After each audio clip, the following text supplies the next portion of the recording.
Okay, so now that you have your paper set up and you're ready to start, the best place to start usually when you do a mandala is the middle.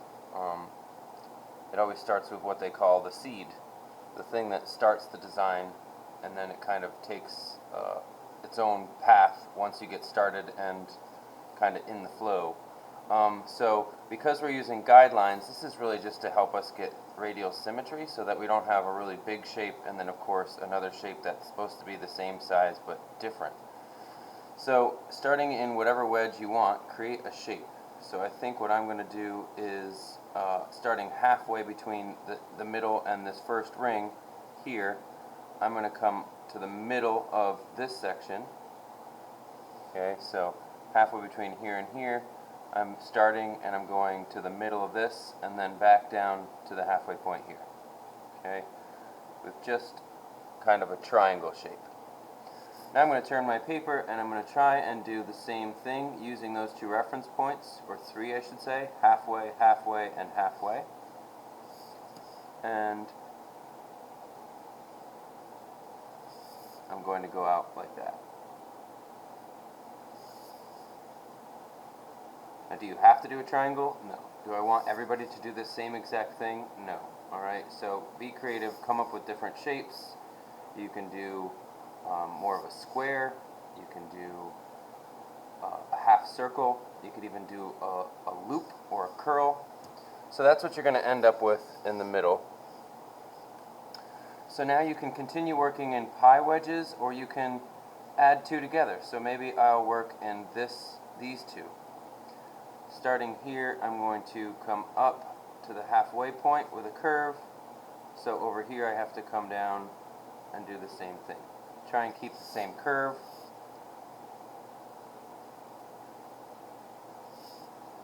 So again, I'm not working in one wedge, now I'm working in two that are side by side. And I'm always using this line here as a reference point, okay? So coming up and back down. Alright, so now you can see the design that's happening there. So I think I'm going to work in between these shapes now. And I think I'm going to come up, curve, and come down. Okay? So I'm going to come up, curve, come down.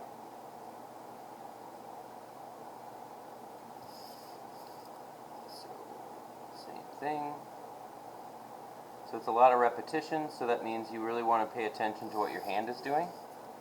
Try and keep it consistent. Okay? If you can't keep it consistent, give yourself as many reference points of where to stop your line, so that way you can be more successful in keeping it very similar and consistent. Okay? So now I think I'm going to work in between this shape and this shape. Okay? And I think I'm going to do more of a square. So it's going to come up, over, down. So up, over, down.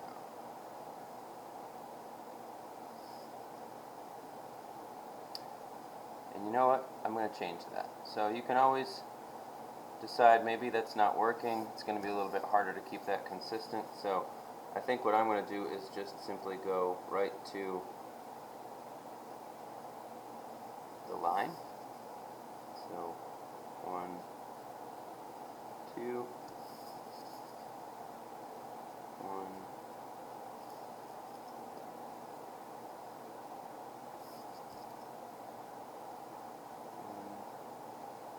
2. Okay, so this circle that goes around will stop my shape, and that's kind of the intention there.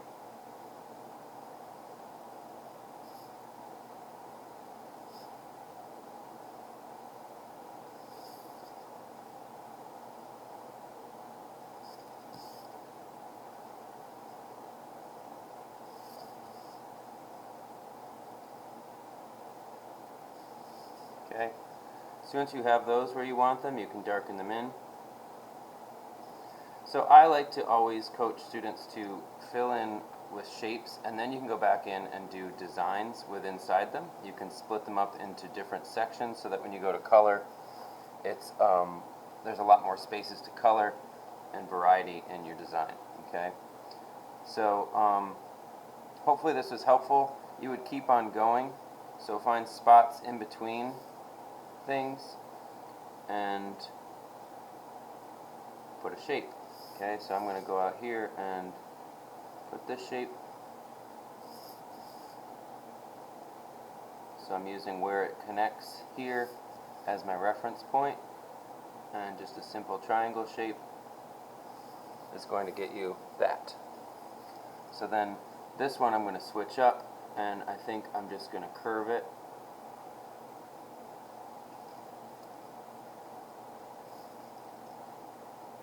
And I'm going to use about the halfway up the line as a reference. So here I'm going to go halfway up the line.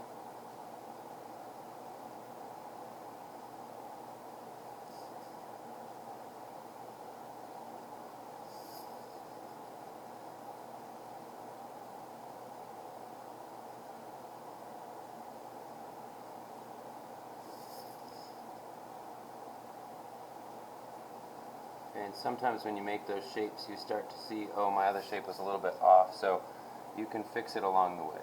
Alright? It's not going to necessarily be perfect, but it's going to be much closer to perfect than it would be if you were just freehanding it. Okay? So, like I said, you could always go back in, and maybe I want to split this into two sections here and keep this line. Okay, maybe I don't want that line.